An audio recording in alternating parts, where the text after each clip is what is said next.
আসসালামু আলাইকুম। দেশ ও প্রবাস থেকে যেখান থেকে ভিডিওটি দেখতেছেন আপনাদেরকে অসংখ্য ধন্যবাদ। আজকে আরেক নতুন ভিডিও নিয়ে আসলাম। আজকে আমি যাব ঢাকা। তো আমি আমার গ্রাম থেকে রওনা দিলাম। বর্তমানে আমি আছি হচ্ছে শামুকগ্রাম বাজারে।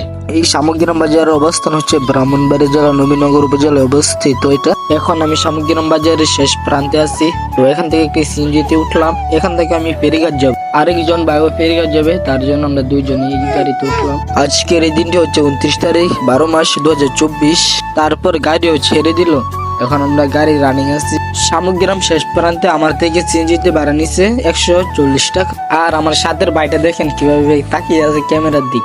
অনেক কিছু হওয়ার পর চলে আসলাম ফেরিঘাট। আর এই ফেরিঘাটে কোনো বাদ নাই যে গাড়ি থাকতো না, সব সময় গাড়িতে এই ফেরিঘাট।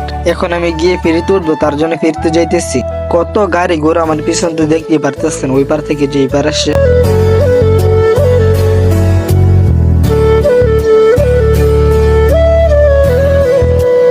একটা জিনিস বুঝলাম না, মানুষ ক্যামেরা দেখলে কোনো ঠিক ঠিকানা তাই না, খালি নায়কের মতন অবস্থা। ফেরিঘাটের আশেপাশের দৃশ্যগুলো খুব সুন্দর এবং প্রকৃতির মধ্যে অবস্থা, তো তার জন্য একটু বেশি সৌন্দর্য লাগে। তারপর ফাইনালি আমি ফেরিতে উঠে পড়লাম। এখন গিয়ে সামনের দিক দাঁড়াবো, কারণ ওইখানে আমার কাছে অনেকটা ভালো লাগে।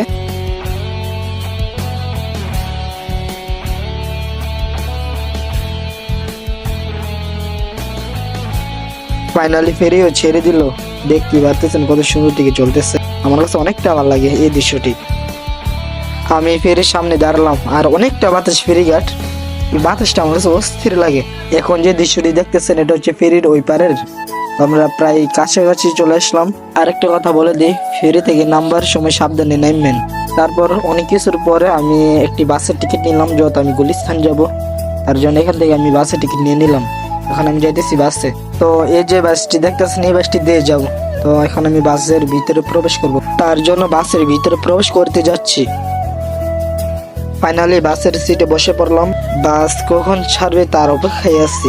অনেক কিছু হওয়ার পর চলে আসলাম গুলিস্তান। তো আমি বাসের মধ্যে রানিং ভিডিও করলাম না, কারণ মোবাইলের চার্জ কম ছিল, তার জন্য।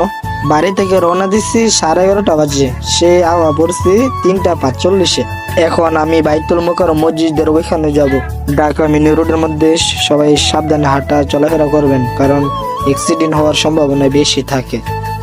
আমি এখন যে অবস্থানের মধ্যে আছি, স্টেডিয়ামের 1 নম্বর গেটের পাশে আছি। ফাইনালি বাইতুল মোকাররম মসজিদের ভিতরে প্রবেশ করে এসেই পড়লাম। আলহামদুলিল্লাহ অনেকটা। আর এই মসজিদটা হচ্ছে বাংলাদেশের জাতীয় মসজিদ। আমি এখানে এসে একটু ঘুরলাম, কারণ আমার কাছে অনেকটা ভালো লাগতেছে এই মসজিদটি। এখন আমি গিয়ে রিস্কায় উঠবো। ফাইনালি আমি রিস্কাতে উঠে পারলাম। এখন আমি যাবো মালিবাগ, কারণ ওইখানে আমার আন্টির বাড়ি। তো আমি আন্টির বাড়িতে বেড়াতে যাচ্ছি। যারা ইউটিউব চ্যানেলে নতুন আছেন, আপনারা লাইক সাবস্ক্রাইব করে দিন। তো দেখতে পারতেছেন কত কষ্ট করে রিক্সা চালাইতেছে।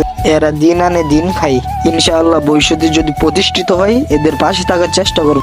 আজকের এতটুকু পর্যন্ত ভিডিও। তো সবাই ভালো থাকবেন। আল্লাহ হাফেজ। নেক্সট টাইমে নতুন কিছু ভিডিও নিয়ে হাজির হবো এই ঢাকা শহরে।